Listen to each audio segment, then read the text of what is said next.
আমরা যখন মৃত ব্যক্তির কবরের পাশে দাঁড়াই, জিয়ারত করতে যাই, তখন কি মৃত ব্যক্তি বুঝতে পারে আমরা যে তার কবরের পাশে দাঁড়িয়েছি? আমরা যখন কোনো মৃত ব্যক্তির কবরের পাশে দাঁড়াই, জিয়ারত করতে যাই, সালাম পেশ করি, তখন তারা সেটা টের পান। তাদের ধ্বংসাবশেষ মাটির সাথে মিশে গেলেও আল্লাহ রাব্বুল আলামিন বারজাখী জীবনে, এটাকে বারজাখী জীবন বলে, মৃত্যু থেকে নিয়ে কিয়ামতের আগ পর্যন্ত যে জীবনটা আছে, এখানে মানুষের শরীর মাটির সাথে মিশে যাক, পানিতে গলে যাক, যেখানে যে অবস্থা থাকুক, সেখানে এক প্রকারের রূহ আল্লাহ তাআলা শুধুমাত্র বিশেষ কিছু জিনিস যেগুলো আল্লাহ তাআলা অনুভব করাতে চান, সেগুলো অনুভব করার ক্ষমতা আল্লাহ তাদেরকে দেন। এর ভিতরে একটা হলো এটা যে কোনো ব্যক্তি তার কবর জিয়ারত করতে গেলে, কে আসলো জিয়ারত করতে, সেটা তিনি টের পান। সালাম যখন দেন তখন সালামের জবাবও তিনি দেন, সেটা আমরা শুনতে পাই না, জাস্ট এটুকু। এটা বহু সালাফদের মত।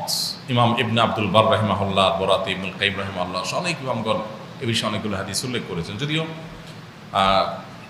আপনার সমকালীন ওলামাদের মধ্যে শেখ বিন বাজ রহমতুল্লাহ আলাইহি, সৌদি আরবের সাবেক গ্র্যান্ড মুফতি, উনি এ বিষয়ে ভিন্ন মত পোষণ করেছেন, আর অনেকে ভিন্ন মত পোষণ করেছেন। তারা বলেছেন যে মৃত ব্যক্তি টের পায় কি পায় না, এই বিষয়টা হাদিস দ্বারা চূড়ান্তভাবে পরিষ্কারভাবে ক্লিয়ারলি প্রমাণিত না।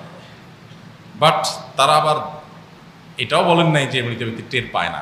তো উভয় মতকে সামনে রেখে আমরা বেশিরভাগ সালাফ বা পূর্বসরী ওলামাদের এই ক্ষেত্রে যে মতামত পাই, সেটা হলো যে তাদের মতামত হলো হাদিসের আলোকে যে মৃত ব্যক্তি তার পরিচিত অপরিচিত যে কোনো ব্যক্তি কবর জিয়ারত করলে তাকে যখন সালাম পেশ করে, তখন রব্বুল আলামিন তাকে এই সালামটার জবাব দেওয়ার জন্য যেই রুহের প্রয়োজন, যতটুকু অনুভূতির প্রয়োজন, সেই মাটি ধ্বংসাবশেষ যেখানে যে অবস্থা আছে অতটুকু আল্লাহ তাআলা ফেরত দেন এবং তিনি রিপ্লাই করেন, সেটা আমরা শুনতে পাই না, জাস্ট এইটুকু। তবে মৃত ব্যক্তি আমাদের সালামের জবাব দিচ্ছেন, তিনি আমাদেরকে জানুক বা না জানুক, আমরা গেলাম কি গেলাম না সেটা টের পেলেন কি পেলেন না, এর চাইতে বড় বিষয় হলো আমাদের জন্য কবর জিয়ারত করা সুন্নাহ। আমরা দূর থেকে তাদের জন্য দোয়া করলে সেটাও তাদের উপকারে আসবে। কাছে যেয়েই দোয়া করতে হবে এটা জরুরি না, কিন্তু কাছে গিয়ে সালাম পেশ করাটা সুন্নত। আমরা কাছে গিয়ে সালাম পেশ করলে আলাদা সওয়াব হবে। এজন্য সাধ্যে থাকলে অবশ্যই কবর জিয়ারতের চেষ্টা করা উচিত।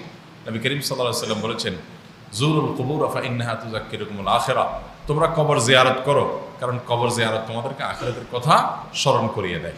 তাহলে খোলাসা কথা হলো, মৃত ব্যক্তির কবরের পাশে গিয়ে দাঁড়িয়ে সালাম পেশ করলে তিনি সে সালামের জবাব দেওয়ার মতো শক্তি, সামর্থ্য, রূহ তার ওই ধ্বংসাবশেষ বা তার শরীর দেহাবশেষ, যেটা দেহাবশেষ, সেখানে আল্লাহ তাআলা অতটুকু ফেরত দেন এবং তিনি সেটা দিয়ে রিপ্লাই দেন, আমরা শুনতে পাই না। এবং বিভিন্ন সালাফদের বক্তব্য থেকে আমরা জানি যে তিনি টেরো পান যে কে আসলো কে আসলো না।